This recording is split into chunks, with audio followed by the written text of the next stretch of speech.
안녕하세요. 생생법률쇼 진행을 맡은 김도희입니다. 매주 월요일 생생법률쇼에서는 정치 이슈를 짚어보고 분석하는 시간 함께 하는데요. 최요한 정치평론가 모셨습니다. 어서 오세요. 예, 반갑습니다. 시사평론가 최요한입니다. 평론가님, 이 윤석열 탄핵 심판 선고 계속해서 좀 미뤄지고 있는데 아직 지금 선고일 지정도 안 됐잖아요. 네. 어떻게 뭐 평론가님은 어디에서 좀 들으시는 게 좀 있을까요? 언제쯤 나올 것 같다. 똑같아요. 네. 그러니까 네. 그런 얘기들은 이제 정치부 기자 또 헌법재판소 출입했던 기자들을 통해서 귀동냥은 합니다만 네. 아직까지 정확한 이야기는 없습니다. 그러니까 지난주 14일 날 그 뭐 나올 것이다라고 얘기했다가 한없이 끝도 없이 미뤄지잖아요. 네네. 그 자세한 얘기는 뒤에 부분에 가서 이야기하고요. 어쨌든 대략적으로 이야기하는데 그거 다 개인적인 뇌피셜이고 아직까지 정확한 소식은 없습니다. 네, 그렇군요. 잠시 후에 저희가 또 자세한 내용은 더욱더 살펴보도록 하겠습니다. 지금 이 방송은 유튜브를 통해서도 실시간으로 함께 방송되고 있습니다. 더불어서 많은 시청 부탁드리겠고요. 유튜브를 통한 소통의 창구도 열어두겠습니다. 방송 보시다가 궁금하신 내용들 질문으로 올려주시면 저희가 답도 해드리니까요. 많은 참여 바랍니다. 여러분은 지금 생생법률쇼를 시청하고 계십니다.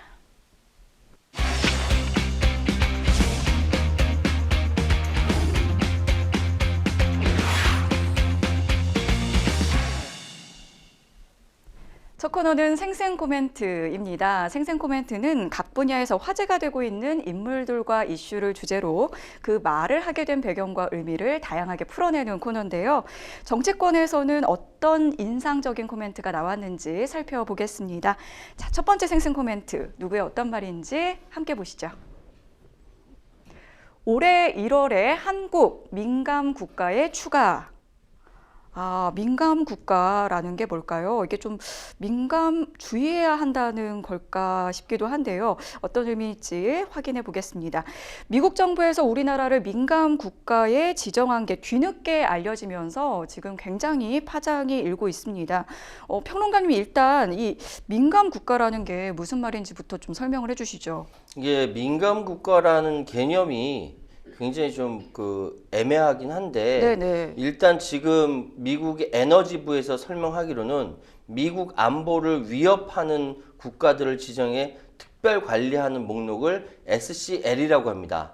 SC 리스트라고 하는데 여기 목록에 오른 국가는 소위 미국 에너지부의 첨단 기술 접근과 미국과 연구 협력 및 기술 공유 등의 제한을 둔다. 네. 사실 미국과 우리나라는 70년이 넘는 동맹 국가로서 이렇게 계속적으로 관계가 한 번도 어긋난 적이 없거든요. 네. 근데 지금 미국 에너지부에서 갑자기 미국을 위협할 수 있는 국가의 리스트 안에 넣은 거죠. 보시다시피 네네. 지금 저기 보시면은 목록 안에는 북한, 중국, 러시아, 이란, 이라크, 파키스탄, 리비아, 시리아 쭉 하다가 아직 이제 리스트에 올리긴 했어요. 이게 발효는 4월 15일 날 발효되는 건데 네. 대한민국이 저기 딱 들어간 거예요. 그러니까요. 지금 북한이랑 지금 시리아가 들어가 있는데 거기에 지금 대한민국이 거기는 같은 수준이라는 거예요. 네. 말이 됩니까? 그리고 이게 사실 1월 달에 올라갔다는 게 지금 뒤늦게 알려진 거잖아요. 이 올린 정부가 바이든 행정부라는 거지 않습니까? 네네. 지금 과거 윤석열 정부랑 바이든 행정부랑 일본 정부랑 해서 셋이서 서로 물고 빨고 그런 관계였는데 이런 상황에서 그렇게 좋았다라는 관계, 한미일 동맹이 아니에요. 한미일 이 관계에서 미국이 뒤통수 탁 때린 거지. 대한민국이 딱 맞은 줄도 몰랐던 거죠. 1월에 맞았는데. 1월 달 소위 얘기해서 1월 20일 날 트럼프 행정부가 출범했으니까 그 이전이라는 거잖아요. 그러면 보도에 따라 다 달라요. 지금 상황이 바이든이 퇴임하기 직전에 올렸다라는 이야기부터 시작해서 1월 초에 했다라는 이야기까지 여러 가지가 있는데 어쨌든 미국으로부터 뒤통수 세게 한번 맞은 거예요, 지금. 네. 맞고 나서 맞은 줄도 몰랐다가 네. 지금 와서 얼얼해서 만져보니까 민간 국가에 올라간 거예요, 지금 상황이. 네. 이게 기가 막힌 겁니다. 지금 물론 이렇게 올라간 거에 대해서 미국 에너지부가 이제 이야기하는 거예요. 자기들도 놀랐는지 모르겠는데 왜냐면 정부가 바뀌었잖아요. 바뀌었으니까 트럼프 정부에서 나중에 안 거 아닙니까? 이 목록에 포함된다고 해서 반드시 미국과 적대적인 관계는 아니다. SCL에 지정된 많은 국가는 미국과 다양한 에너지, 과학, 기술, 대테러 및 비확산 문제와 관련해 정기적으로 협력하는 국가들이다라고 이야기를 합니다. 예. 미국이 북한과 정기적으로 협력합니까? 말도 안 되는 소리 하고 이렇게 하고 있는데. 아니, 물론 여기 보면은 이제 저희가 그 중에서도 네. 그 최하위 범주이긴 하더라고요. 기타 지정 국가. 그렇죠. 그나마 그 네. 안에서는. 네. 그 안에서 맨 뒤쪽으로 올려놓은 거죠. 네. 대한민국, 북한이랑 똑같이 붙여놓으면 말이 안 되는 거고. 네. 근데 이 상황에 대해서 뭐 미국인이나 미국 에너지부 직원이 이 해당 국가 한국을 방문하거나 함께 사업하는 것이 금지되지 않으며 해당 국가 국민이 이 미국 에너지부를 방문하는 것도 금지되지 않는다.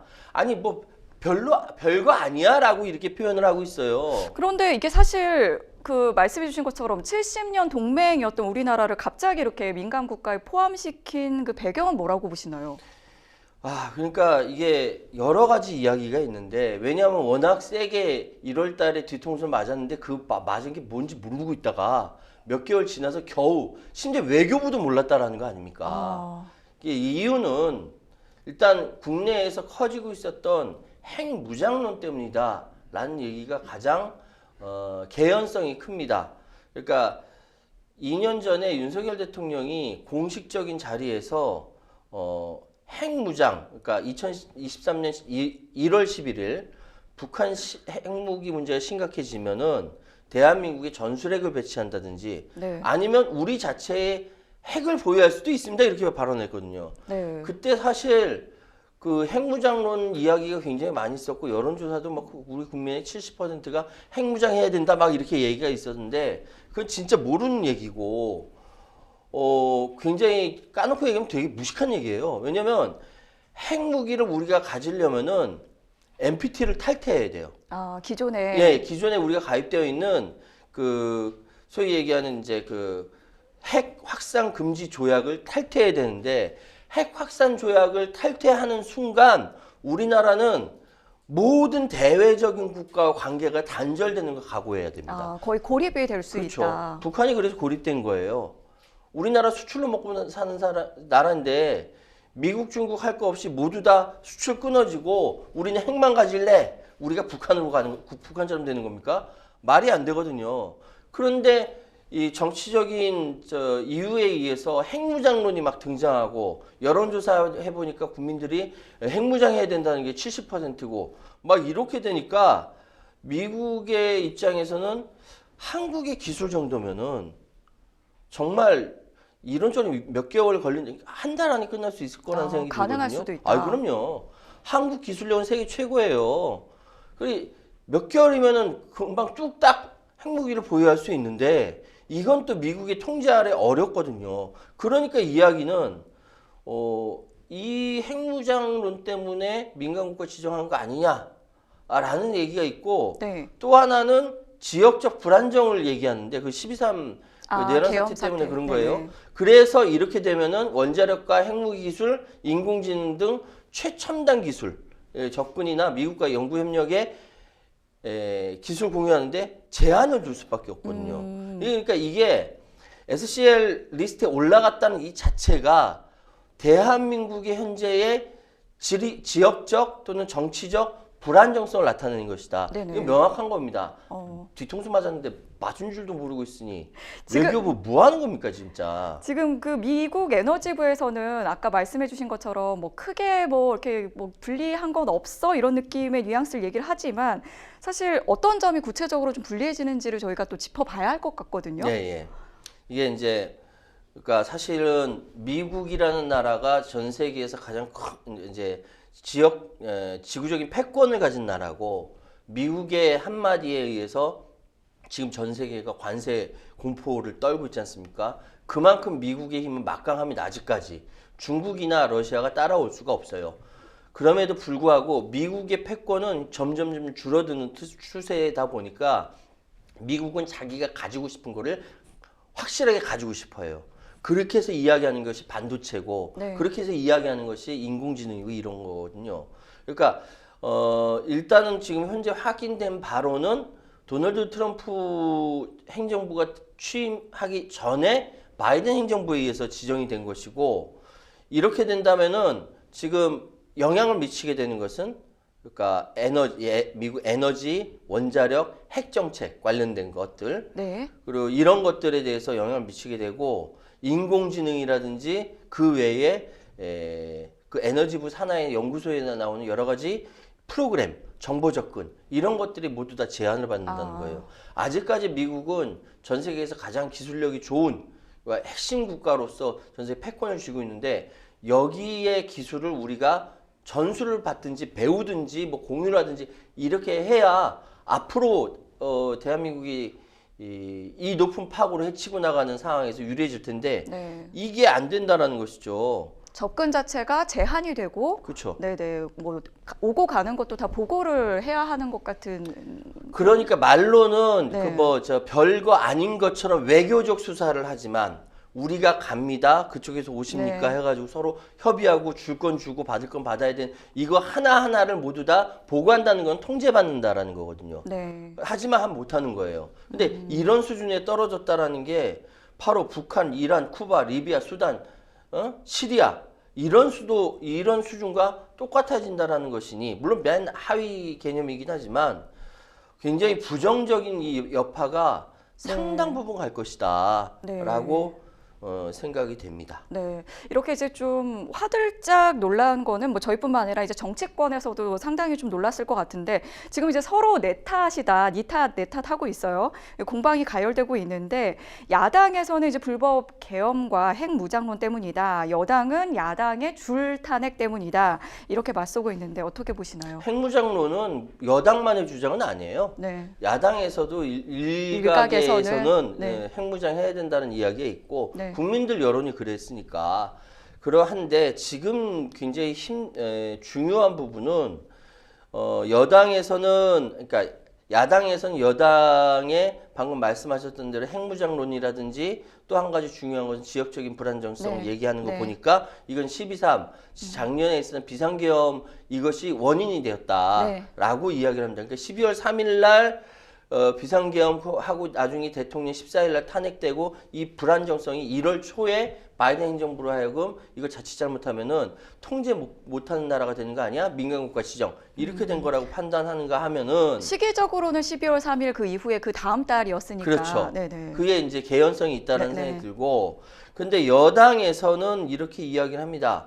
정략적인 야당의 탄핵이 초래한 국가적 혼란 그리고 한덕수 총리가 유능한 통상 전문가인데 네. 한덕수 총리를 탄핵하고 나니까 소추로 직무가 정지되면서 현안 대응을 잘 못했다. 아, 그래서 민간 국가로 지정된 거 아니냐라고 이야기하는데 뭐 바라보는 사람에 따라 관점이 달라지는데 한덕수 총리가 있었으면은 민간 국가 지정 안 했을까? 라는 생각도 해보고요. 네네. 요 부분은 좀 변명하는데 조금 구차하네요. 한덕수 총리 얘기는 아닌 것 같고 네. 어쨌든 전체적으로 한반도가 급작스럽게 불안정해졌거든요. 네. 우리 저 12월 3일 날 우리 그때 비상계엄 떨어지고 김정은은 어디론가 사라져 버렸잖아요. 한참 동안. 네. 왜냐하면은 상대방이 뭘 하고 있는지 알 때 내가 어디 있다는 걸 알 수가 있어 안정적인데 상대방이 뭐 하는지 모르니까 내가 불안한 거예요. 그래서 김정은 도망갔었거든요. 어디 갔는지 몰랐었어요. 네네. 그러니까 그만큼 지역이 불안했던 건 사실이고 그것 때문에 지정한 거 아닌가라는 생각이 드는 거죠. 네. 오늘 이제 최고위원회의에서 이재명 대표가 이런 얘기를 했습니다. 완벽한 외교 참사이자 이 정부의 실패다 이런 이야기를 하면서 이번 사태의 원인으로 이제 계엄령을 좀 지목을 하고 있는 듯한 발언을 했어요. 예.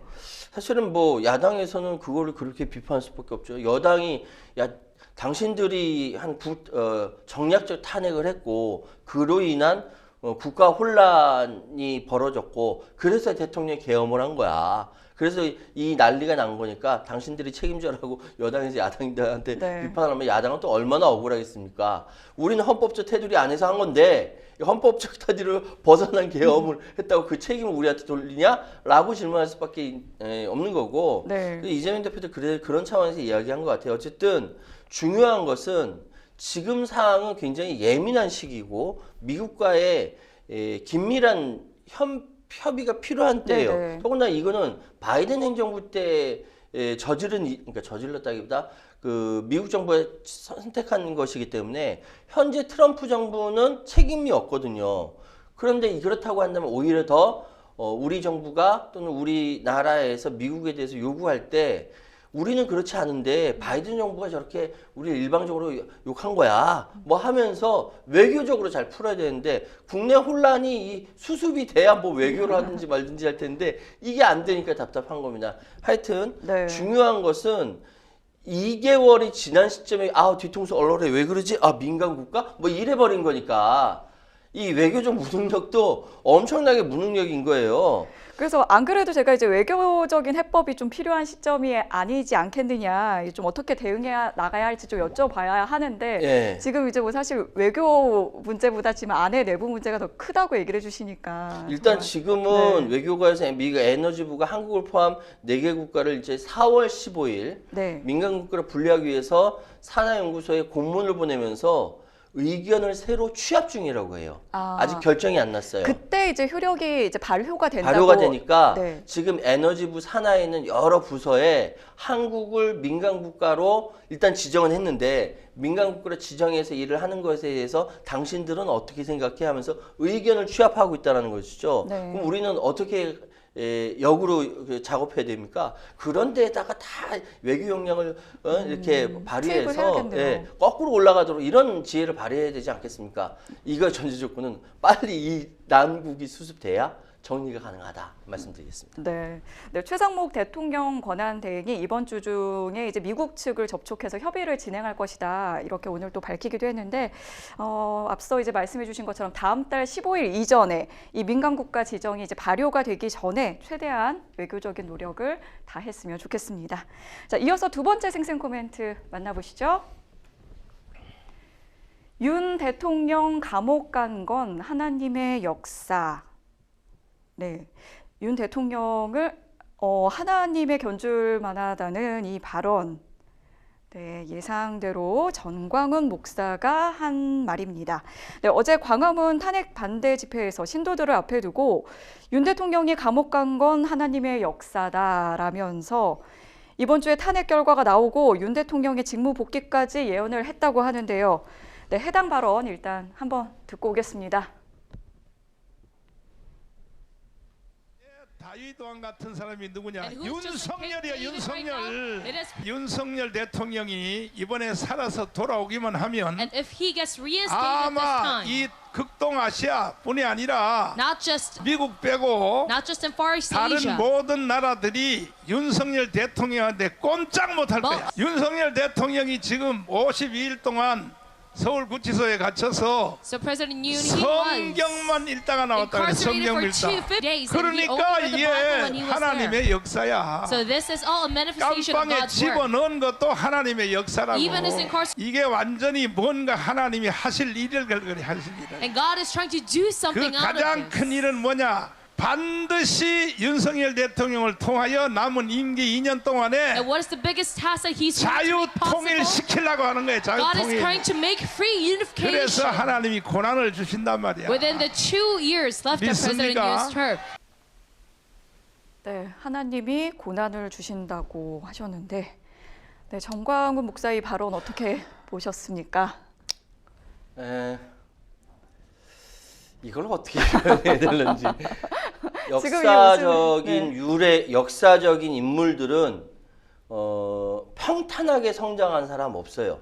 그건 사실이에요. 네, 다 고난과 역경을 이제 헤쳐나가긴 하죠. 네. 국내로 보자면은 김구 선생도 그렇고 뭐 가까이 김대중 대통령도 그렇고 뭐 이렇게 굉장한 고난을 극복하고 그 극복한 사람이야말로 역사적인 위인이 될 수가 있지요. 그런데 윤석열 대통령은 고난을 받았다라고 표현하기가 좀 민망합니다.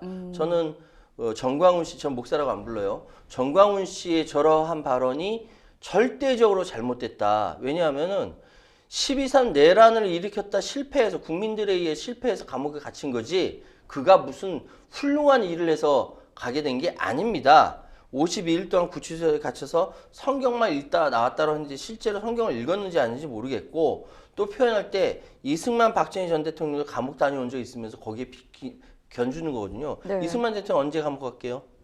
글쎄요. 예전에 네. 젊었을 때 3.1운동 관련돼 가지고 옥에 갇힌 적이 있었어요. 네네. 그리고 박정희 전 대통령은 아직 군인이었을 때 네. 여순 순천 사건과 관련돼서 자기만 살려고 다 밀고 하고 살아났죠. 예. 그런 적은 있었는데 이런 것들을 비교해서 글쎄요. 바라보는 관점이야 자유지만 윤석열 대통령은 자기 죄를 벌받고 있는 상황인데 그거를 고난을 받는다고 표현하면서 하나님을 또 팔아먹는 거 보니까 이름이 요한인 저는 대단히 섭섭합니다. 아, 또 그런데요. 예. 이름이 요한이시네요. 예. 윤석열 대통령 탄핵 반대 집회에서는 또 헌재를 향해서 공개적인 위협이 쏟아지기도 했는데요. 여기에서 이제 그 윤석열 대통령과 함께 내란을 주도한 혐의로 구속된 김용현 전 국방부 장관의 옥중 편지가 또다시 이제 공개가 되기도 했습니다. 이게 뭔가 이제 뭐 반성하는 내용도 아니고 오히려 헌법재판관을 처단하라 이런 내용이 담겼다고요. 지금 김용현 전 장관은 이게 악에 바친 것 같아요. 지금 어차피 지금 내란 수계의 종범으로서 좀 풀려나지도 못하고 감옥에 갇혀 있는 상황인데 네. 계속 이야기하는 것은 예를 들어서 부정선거 얘기 계속 하고 있습니다. 네. 그리고 이제 행정부 관료들을 탄핵한 부분에 대해서 비판을 해요. 헌법적인 권한 안에서 했다라고 헌재에서 인정했음에도 불구하고 이걸 또 이렇게 마비시켰다라면서 이렇게 비판을 하고 네. 예산 삭감도 이상하게 이야기를 하고요. 하여튼 굉장히 이렇게 예산 삭감은 어떻게 이상하게 얘기하나요? 이게 초유의 예산 삭감으로 2030 청년을 비롯한 국민의 삶을 약탈했다고 약탈했다. 얘기합니다. 예. 근데 이 예산 삭감을 잘 찾아보세요. 자꾸 여당에서 야당더러 예산 삭감했다라고 그러는데 그거 아니에요. 그거 찾아보시면 되게 웃깁니다. 어쨌든 지금 중요한 것은 이 김용현 전 장관이 현재의 헌법적 질서와 사법부의 사법재판이라든지 이 모든 것들을 전면적으로 거부하고 있다는 겁니다. 대한민국에서 대한민국 국민으로 살아가는데 그거를 부정하고 있는 거예요. 심지어는 완장차는 문영배가 짜고 사기 탄핵을 공모했다. 사기 탄핵을 예, 공모했다고요? 사기 탄핵을 공모했다. 그렇기 때문에 끝까지 싸우면 우리가 승리할 것이다라고 얘기를 해요. 지금 뭐 거의 정광훈이나 김용현이 같은 수준의 이야기를 합니다. 그렇기 때문에 뭐 물론 정광훈도 지금 저 헌법재판소 저것도 없애버려야 합니다라고 얘기했어요. 네. 국힘 의원들도 그 의원도 중에 그렇게 얘기한 사람 있죠. 이것은 뭐냐면은 지금 헌재에서 어떤 결론이 나도 인정하지 말아라는 거예요.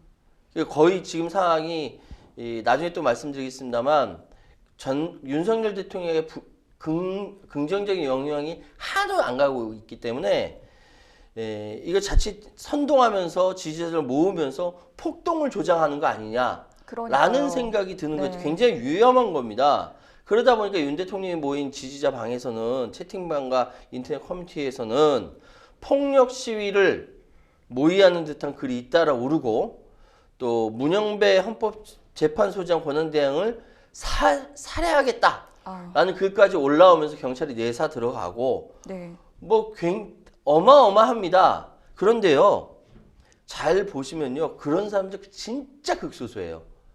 대다수는 그렇지 않습니다. 대다수 우리 국민들은 냉정하게 판단하고 있고 헌재에서 결정한 거 그대로 받아들였다는 생각들을 하고 있는데 정말 한 줌밖에 안 되는 아스팔트 극우 세력들을 중심으로 막 선동을 하고 있는데 거기에 김용현이 놀아나고 있고 정광훈도 그걸 선동하고 있는 겁니다. 일부에서 더욱더 이제 좀 선동을 하고 있다 얘기를 해주셨고, 오늘입니다. 이제 3월 17일 김용현 전 국방부 장관을 비롯해서 이제 12.3 비상계엄 사태에 가담한 주요 인사들의 재판이 이제 본격적으로 시작이 되는데요.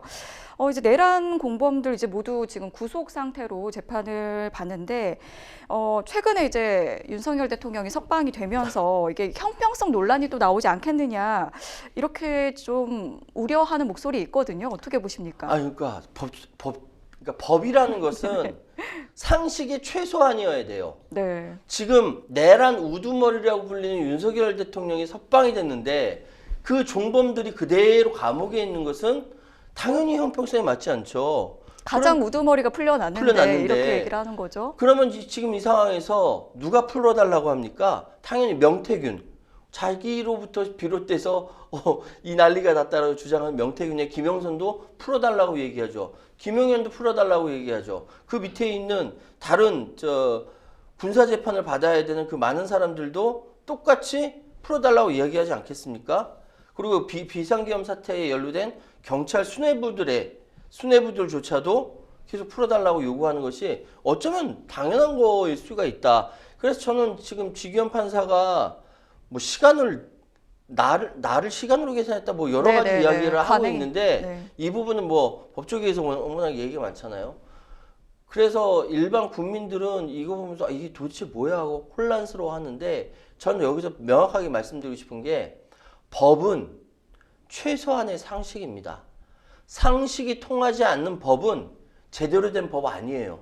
근데 대한민국이 지금까지 지난 70여 년 동안 상식에 따라서 그냥 법적인 조치와 차원에서 이렇게 흘러왔는데 왜 갑자기 윤석열 대통령 앞에서만 날짜가 시간으로 변경하면서 웃으면서 감옥 밖을 나오는 이런 말도 안 되는 상식을 초월한 일이 벌어졌거든요. 네. 이 부분에 대해서도 아마 헌법재판소에 굉장한 영향이 있을 것이다 라고 저는 생각합니다. 네. 사실 이제 김용현 전 국방부 장관 같은 경우에는 이 뭐 구속 취소 청구 두 번째라고 하는데 뭐 여기 같은 경우에는 날이 아닌 시간으로 계산해도 이게 적용이 안 된다고 하더라고요. 예. 그래서 그것도 안 되는데도 어쨌든 지금 두 번째 구속 취소 청구를 했다고 합니다. 그러니까 말이 안 되는 걸 계속 말처럼 얘기하는 것이 이 사람들의 특징인 것 같아요. 무슨 하나님의 고난을 줘가지고 감옥에 있는 겁니까? 아니거든요. 벌 받는 거거든요. 네. 근데 그걸 그런 식으로 포장하고 그래서 우리 시청자 여러분들도 구독자 여러분들도 아마 생각하실 때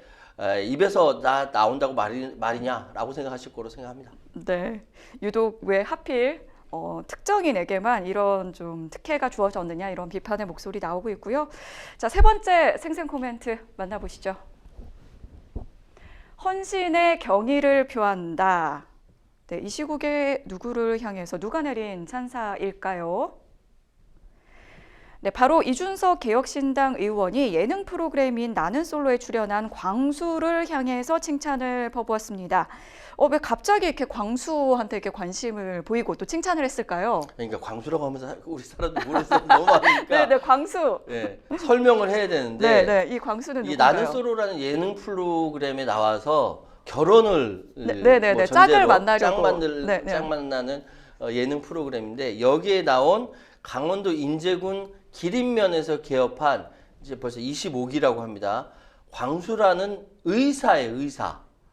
이 사람에 대해서 그 이준석 의원, 이분이에요. 개업 의사라고 합니다. 네, 일단 의사시고 지금 인제에서 일을 하고 계신 인제에서. 것 같아요. 예, 그러면서 유일한 의사고 이제 열악한 의료 환경 때문에 여기서 하루에 평균 100명 이상 진료를 본다고 합니다. 작년에만 2만 6천 명의 환자를 보면서 과로에 시달린다라고 하는데 강원도 인제군에 계신 많은 군민들께서 가장 걱정하는 게 이 광수 의사 선생님이 서울 여자 만나서 떠날까봐 그게 가장 걱정이라고.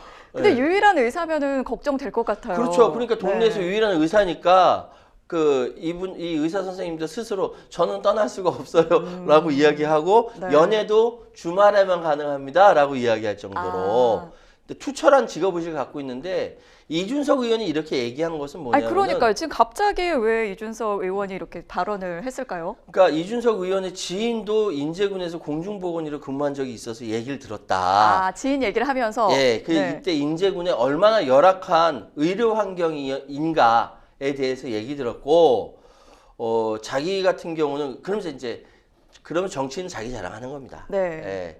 예. 무슨 자랑을? 자기와 네. 개혁신당은 지역 가산 수급과 조정, 주요 거점 국공립 치료센터 설립 등 실질적인 해결 방안을 제시한다. 네네. 광수님의 희생에 기대어서 겨우 유지되고 있는 현재의 이런 인제군 같은 지역의 열악한 그 의료 환경을 극복하고자 난 이러이러한 걸 했고 행위별 수까지의 보완이 필요하다라고 지적을 했습니다. 근데 이 부분에 대해서는 이준석 의원이 제대로 잘 지적했어요. 지역이 워낙 열악하다 보니까 이런 이야기가 나올 수밖에 없고 그래서 솔직히 지역 의료 환경이 열악하다는 건 이분뿐만 아니고 굉장히 많은 분들이 증언을 하고 있거든요. 네네. 실제로 이제 지방 의사들 구하기가 너무 힘들다, 인력난 심각한 수준이다 이런 얘기 자주 나왔었잖아요. 그렇습니다. 지금 보니까 경남 산천군 의료원은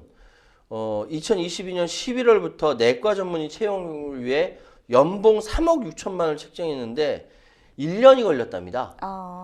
그리고 충북 단양군 보건의료원도 응급의학과 전문의를 구하지 못해서 3억 원대 후반이었던 연봉을 4억 2,240만 원까지 책정했는데 아직까지 구하지 못했다라고 이야기를 합니다. 그러니까 지금 실제로 지역의 그 지방의 의사 인력난은 굉장히 심각한 수준이고요. 지역 의료기관들은 지금 의사 선생님 한 명의 스스로 희생의 근거에서 겨우겨우 유지해 가고 있다는 것이죠.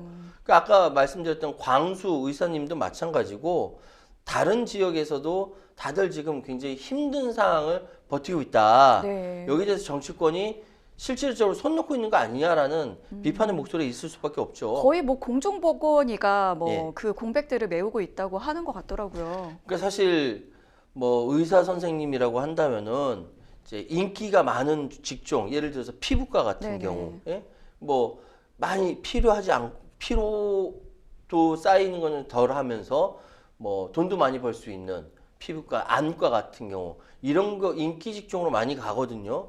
그런데 실제로 응급의학과라든지 내과라든지 실질적으로 그러니까 그 굉장히 그 긴급하게 대응할 수 있는 이런 데 의사 선생님이 부족하기 때문에 지방에서는 굉장히 어려움을 겪고 있다는 것이죠. 제가 메디컬 드라마를 굉장히 좋아하는데 네. 메디컬 드라마에 보면은 이렇게 신적인 능력을 발휘해가지고 네. 막 고치고 막 드라마들이 나오잖아요. 그것까지 아니라 할지라도 실질적으로 많이 아프신 할머니, 할아버지 옆에서 따뜻하게 도와줄 수 있는 그런 의사 선생님들, 그런 분들이 한 분 계신 것이 우리 국민들에게 직접적으로 이제 도움이 되는 것이다라고 생각하면서 이준석 의원은 잘 지적했는데 조만간 이 모든 혼란스러운 상황이 좀 정리가 되면 소위 얘기해서 의료 개혁 관련돼서 의사 정원이라든지 이 모든 갈등들 좀 정리해야 되지 않겠습니까? 네. 이게 도대체 1년을 끌 문제입니까? 참 답답합니다. 예. 네. 최근에 저도 이제 뭐 넷플릭스 드라마 중에 이제 그 중증 외상센터 재밌게 봤는데 실제로는 뭐 초인적인 누군가의 어떤 헌신이나 희생보다는 시스템이 필요하다 이렇게 이야기를 또 현실 그 실무에 계신 분들은 이야기를 많이 하더라고요. 예. 다시 한번 또 떠올리게 되는 것 같습니다. 지금까지 생생 코멘트 만나봤고요. 저희는 잠시 후에 뉴스픽스로 돌아오겠습니다. 여러분은 지금 생생 법률쇼와 함께하고 계십니다.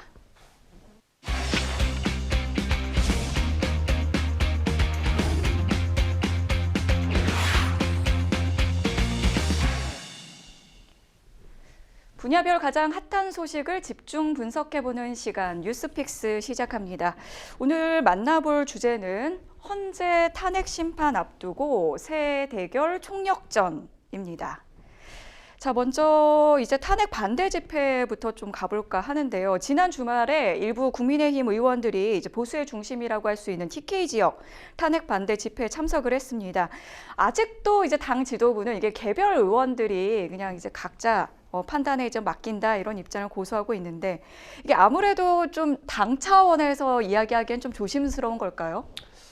제가 이제 늘 이제 이 방송 말고도 다른 방송에서 말씀을 드리기를 현재의 국민의힘이 윤석열 대통령과 손절하지 않으면 TK 지역당으로 소멸할 것이다 라고 저는 예언을 한 바 있어요. 아, 다른 그러니까 방송에서도 축소가 될 거다. 네.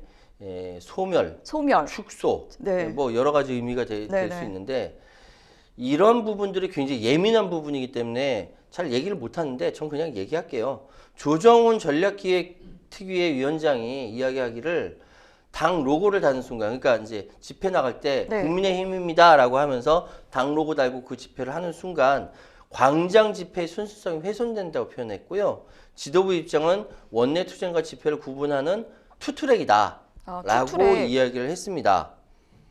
그러니까 지금 뭐랄까 이렇게 이야기하는 것 자체가 굉장히 눈가리가 아웅 같잖아요. 그 투트랙이라고 하는 거를 전략이라고 보십니까? 아니면은 이게 그냥 좀 국회의원 한 네. 명 한 명이 헌법기관이기 때문에 그 움직이는 걸 누가 이제 당 지도부도 터치를 못합니다. 네. 그러니까 가겠다면 막을 수가 근거가 없는 거예요. 근데 지금 투트랙이라고 하는 것은 원 내에서 싸우고 원 외에서 양쪽으로 싸운다는 네. 거잖아요. 그럼 원 외에는 그냥 개별적으로 맡기는 거지 전략을 할 수 없는데 그렇게 투트랙이라고 이야기를 했어요. 그렇다고 한다면은 지금 그저 의원 개인의 개별 행동이야라고 치부하기에는 108명의 의원 중 62명이 참가하거든요. 62명이 참가한단 말이죠. 개별이라 보기에는 좀 규모가 어렵죠. 네. 과반이 훌쩍 넘어가는데. 네. 그래서 일단 권성동 원내대표 같은 경우는 의원들 개개인이 헌법기관이고 정치 소신에 따라 행동하여서 그 부분에 대해서 이래라 저래라 할 수는 없는데 이 이야기는 무엇을 의미하냐면은 사실상 통제하지 않겠다라는 거예요. 네. 근데 그건 뭐 권성동 원내대표 의지이긴 하지만 그렇게 당 지도부가 통제하지 않고 의원들이 알아서 하도록 이렇게 내버려 둠으로 말미암아 어떤 효과가 나타나느냐. 결국 지금 탄핵 반대 광장 집회 세력과 국민의힘이 같이 하는 것이 아니라 끌려간다.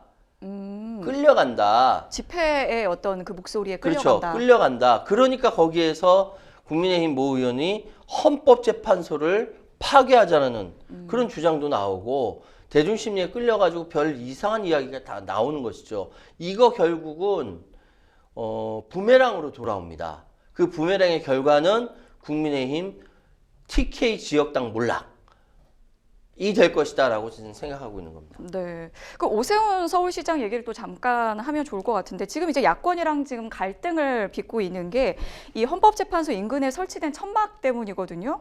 이거를 이제 불법으로 규정을 하면서 변상문 같은 필요한 모든 조치를 취하겠다. 조금 이제 좀 강경한 발언을 했는데 네. 어떻게 보십니까? 이게 뭐 변상금 부과한다라는 것 자체가 언론에서는 강경하다라고 표현하는데 저는 그렇지 않다고 보고요. 아, 그냥 할 수 있는 늘상 해왔던 거예요. 늘상. 네. 원래 뭐 집회나 뭐 시위 같은 거 하면 네. 변상금 물게 변상금 하겠다. 물고 하잖아요. 네, 네, 네. 늘상 있었던 일이에요. 그걸 무슨 굳이 강력하게 이야기하는 건 아니고 네. 그런데 이제 오 시장이 표현하는 것이 이렇습니다. 제왕적 다수당의 불법 천막 공당이 맞습니까? 라고 표현을 했어요. 현행법상 지자체 허가 없이 도로에 설치한 천막은 엄연히 불법이고 탄핵에 중독된 제왕적 다수당이 이제 법을 비웃으며 헌재를 겁박하고 있다라고 이야기를 합니다. 네. 그러니까 오세훈 시장은 국민의힘 소속이고 국민의힘은 지금 방금 말씀드렸던 바와 같이 탄핵에 반대하는 당론을 유지하고 있기 때문에 헌재를 겁박한다라는 것은 야당이 겁박해서 탄핵을 인용시키도록 노력한다라는 의미잖아요. 네. 근데 헌법재판소가 천막을 치고 농성한다고 해서 거기에 겁을 집어먹고 탄핵을 인용한다? 저는 그럴 것 같진 않은데 네. 어쨌든 그렇게 협박을 한다고 하니까 네. 협박이 되는 모양입니다. 어쨌든 오세훈 시장은 서울시와 종로구가 협의해서 구청 측이 2차례에 걸쳐 구두와 철거를 개고했지만 야당이 꿈쩍도 하지 않는다. 정파의 이익을 위해 공권력과 시민의 편의를 아랑곳하지 않는 지극히 이기적인 행태다라고 이야기를 했습니다. 근데 참 뭐랄까 지난 2016년 박근혜 대통령 탄핵 당시 시위에서는 네. 서울시가 그렇게 시위하는 사람들 편의를 봐줬거든요. 그 당시에는 네, 그 당시에는 편의를 봐주고 뭐 여러 가지 이제 화장실 개방이라든지 이런 주변에 일일이 다니면서 화장실도 실제로 설치했고 네. 그러면서 편의를 봐줬는데 오세훈 서울시장은 야당과 대립되는 국민의힘 여당 소속 시장이다 보니까 편의는 아니고요. 네. 예, 오히려 야당에 대해서 이런 식으로 할 수 있는 공격을 조치. 하고 네. 있는 거죠. 할 수 있는 거 다 한다고 보시면 됩니다. 네. 이런 가운데 이제 좀 주목할 만한 분들이 좀 있는데 요즘에 신친윤 4인방의 이제 활동이 좀 눈에 띕니다. 저는 이제 김나윤 이렇게 해서 이제 누군가 했는데 김기현 의원, 나경원 의원, 윤상현 의원 그리고 이제 4인방이라고 했잖아요. 이철우 경북도지사까지 여기다 껴주더라고요. 김나윤이 네네, 김나윤이. 김나윤이. 네. 저는 이제 김나윤을 더 많이 들었는데, 그래서 김나윤이 누구지? 이랬거든요. 네. 근데 이분들 갑자기 이렇게 좀, 이렇게 좀 스탠스를 취하고 있는 이유, 아니면 이렇게 좀 주목이 되는 이유, 뭐라고 보십니까? 언론에서 이제 김나윤이라고 불리는 것은 네. 그 왜 가수들 중에 김나박이라고 있잖아요. 네네네, 김범수, 네네. 나얼, 박효신, 이수. 아니, 근데 이런 거 정말 잘 만드는 잘 것 같아요. 만들죠. 네, 누가 만드는 건지 모르겠는데. 예, 기자들이 만드는 거예요. 정말로 제대로 잘 만들었어요. 김나윤이. 네. 그러니까 지금 김기현 의원과 네. 그리고 나경원 의원, 그리고 네. 윤상현 의원, 이철우 경북도지사 네. 이렇게 이제 이야기를 합니다. 그러니까 헌재에 대한 압박 아니냐라고 네. 이제 나경원 의원한테 물어보니까 의원들의 간절한 소망이자 읍소다라고 이야기합니다. 뭘 했냐면은 솔직히 해서 탄원서 제출하고 네. 탄핵 반대 앞장서 행동하고 있거든요. 근데 사실 저는 나경원 의원은 그 전에 사실 그렇게 좋은 감정이 아닐 것 같은데 이렇게 스탠스를 취하는 이유가 뭘지 좀 궁금해요. 궁금하죠. 네. 저도 궁금해요. 저도 나경원 의원 만나보면 한번 물어보고 싶은데 왜냐하면은 명확하게 지난번 그 당대표 선거에 출마를 하려고 했는데 네네. 억지로 주저앉혔거든요. 네. 억지로 주저앉히고 김기현 의원을 선택을 한 겁니다. 나경원 의원 나중에 이렇게 김기현 의원 뒤에 서 있더라고요.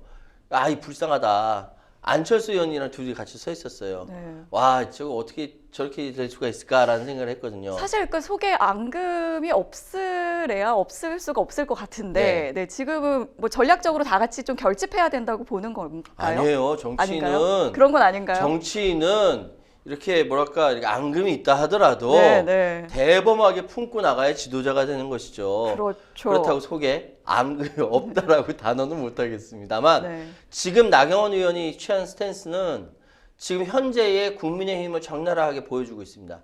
국민의힘은 지금 소위 해서 그 아스팔트 진영, 그러니까 정광훈을 비롯한 강경 세력에 사실상 포섭되어 있는 것은 마찬가지이기 때문에 네. 여기에 잘 보여야 된다는 생각을 하고 있는 것 같아요.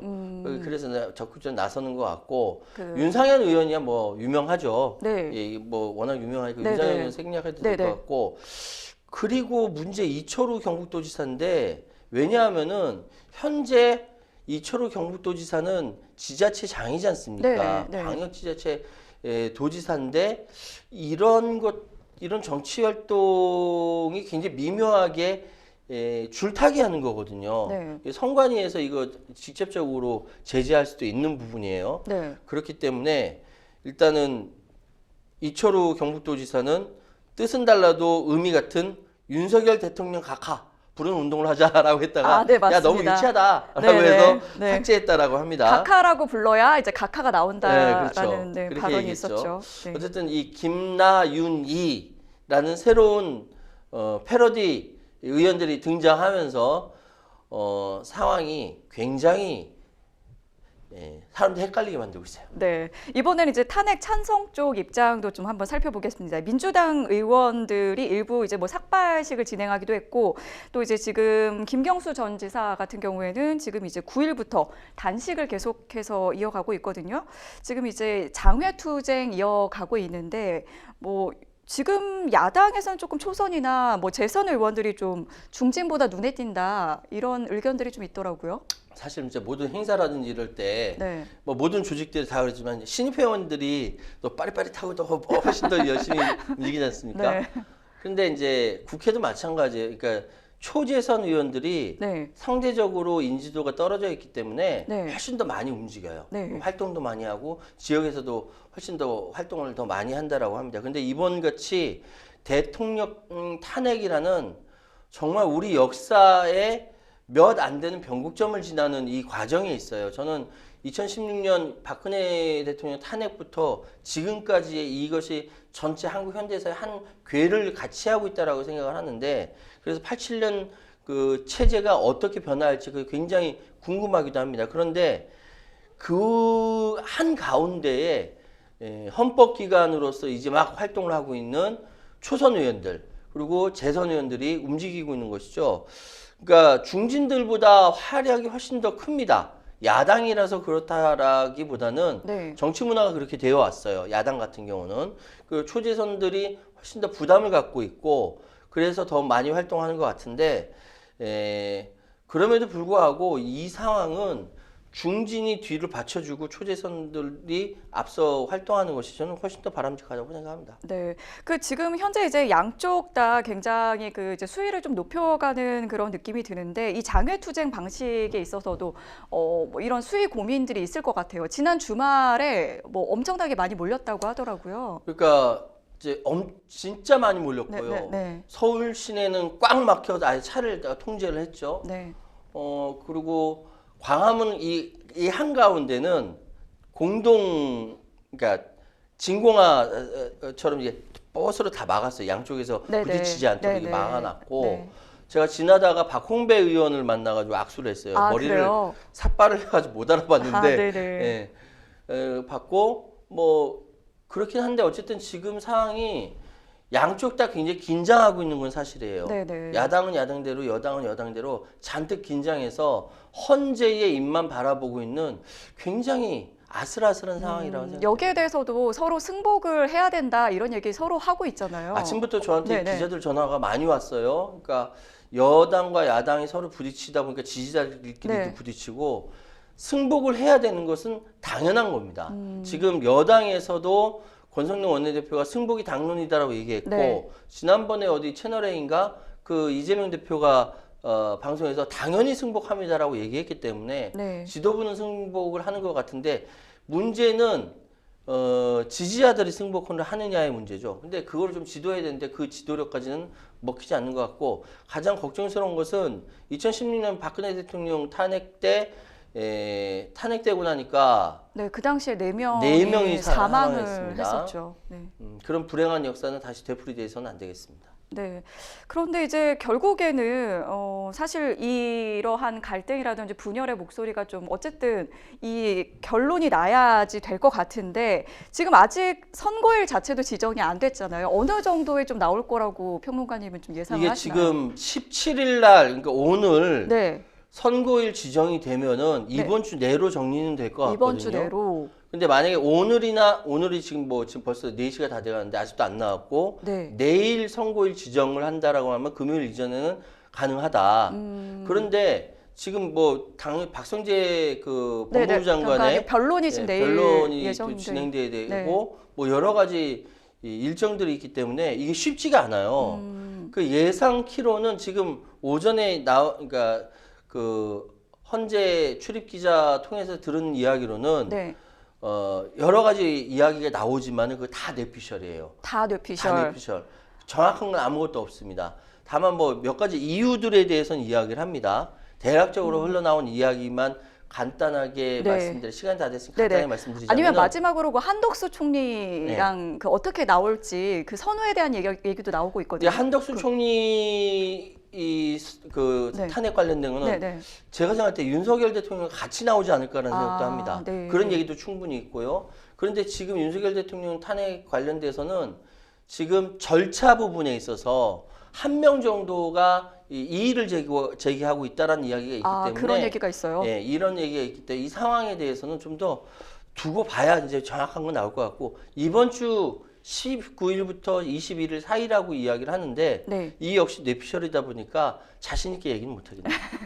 아니 되게 이렇게 강력하게 얘기해주시다가 이렇게 갑자기 이렇게 또 맨 마지막에 빠지시는. 그렇습니다. 예. 네. 네, 생생본 뉴스 어느덧 마칠 시간이 다 됐습니다. 오늘 함께해주신 최요한 평론가님 고맙습니다. 예, 감사합니다.